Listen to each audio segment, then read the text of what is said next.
Welcome to Thriving Tribesmen. My name is Kuri, your host, and I'm excited to be making this episode. So I was listening to an episode from my mentor and coach, and it's an episode that I listened to years ago. Listened to it, took some things from it, and learned some things, and then I thought, okay, that's good, and I've moved on. Just like how everybody sort of listens to episodes.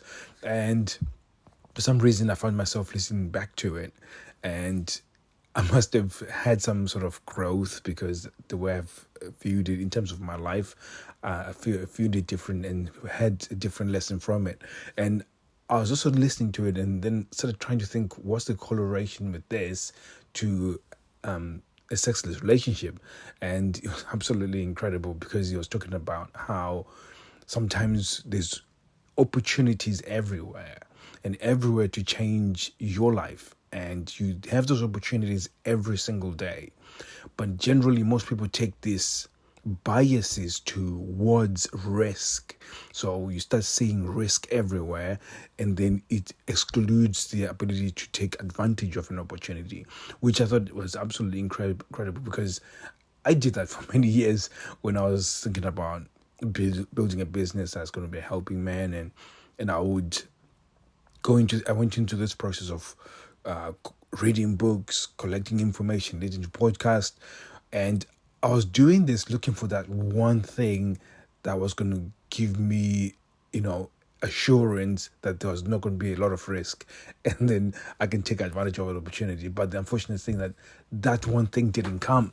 I was I had so much risk biases that I was excluding the opportunity.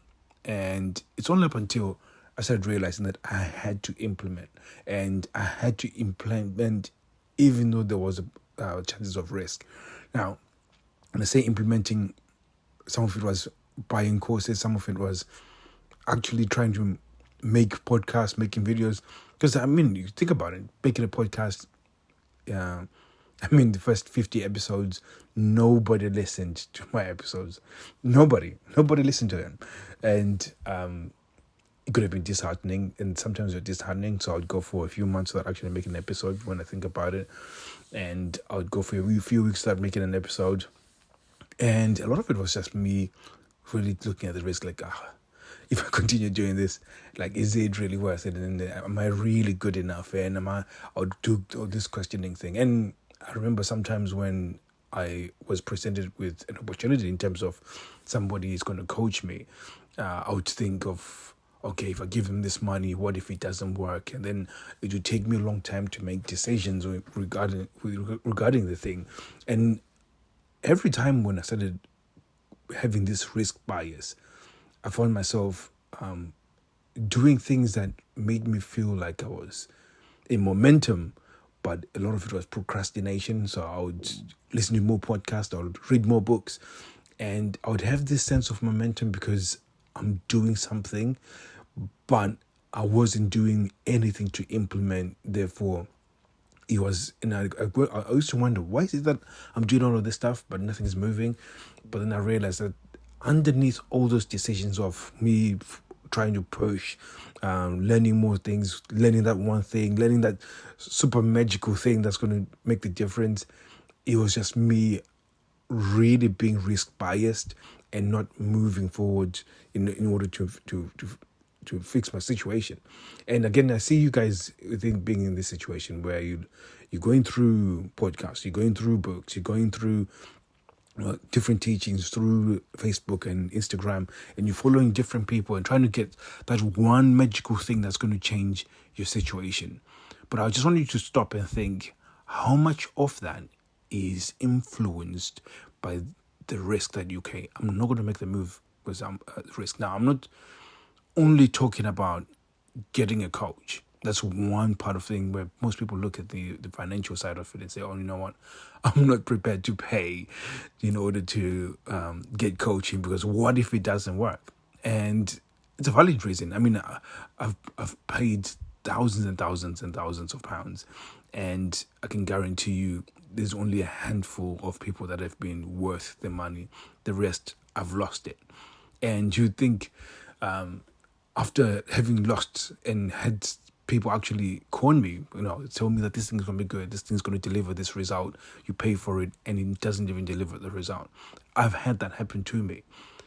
But despite of it, I've learned to actually accept that there's always going to be risk.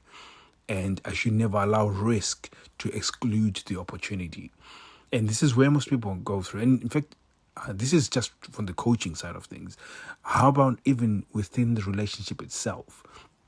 So you get this, whenever you go and try and seduce your partner, there is the risk of rejection, but you then become risk biased, and then you don't make a move. So you never make that move. This is most of the people's minds that when I speak to them, they say, I'm waiting for her to give me a sign. I'm waiting for her to give me a signal. Or the other thing most people say is that she never initiates. And again, if you want to wait for her to initiate, this is just born out of the fact that you don't want to risk. And when you do risk, you are doing it in a half-hearted sort of way. Because again, if you do it half-hearted, then again, this is another episode that I'm looking to make, where people actually make the effort, but it's an effort just to make you feel like you've made an effort. So I'm just going to sort of reach out and touch and see, and then the moment she sort of gives you resistance, you're like, okay, yeah, she's rejected me, and then it sort of feels like you've made that move. You've just got that confirmation of rejection, but you, on your part, you haven't put enough effort to warrant what I would call a rejection. Sometimes she's just rejecting your approach rather than rejecting you per se when it comes to I'll just put a pin on that. That's another topic. It's something that we're going to be talking about soon. So I want you to think about your life right now. Not just sexless relationship, not just coaching, not just anything else. What is it right now that you're meant to be doing, but you're not doing because you are obsessing over the risks involved? Because just like anything, if you paid money to be in the lottery, the chances of you getting the lottery are like crazy, like 1,000,000 to 1. There's no chance. But if you bought a ticket, it's the large of risk. In fact, the risk factor of buying a lottery ticket is pretty, pretty high. You're literally throwing down money to the drain. But there's one off chance that you can actually win it. And I know it's a crazy example, but that's how life is. That when everything that you do, there's always going to be a level of risk. And sometimes we're tolerant with some other ones. So like, for example, every day you get into your car and you drive, you're navigating roads and you're having to navigate idiots on the road, and all of that is a level of risk. Every time you go swimming, or every time you go in the ocean, every time you do, there's always levels of risk. But we then tend to start obsessing, at least having more biases towards risk, and especially when it comes to things where you have to have difficult conversations. Sometimes when you have to have things that will put you at risk of having to grow as a person, generally we then tend to resist. So I just wanted to highlight this, and hopefully it's been impactful for you guys as it's been for me, because it's one of those things that I now consider whenever I'm trying to make a decision and I find myself resisting to make that decision. I start looking at it, thinking, why is it because of this? And I normally, 9 times out of 10, it's because I'm looking at the risk and amplifying the risk over the reward that I would be able to get. So thank you very much, guys. I'll be speaking to you guys soon. Take care.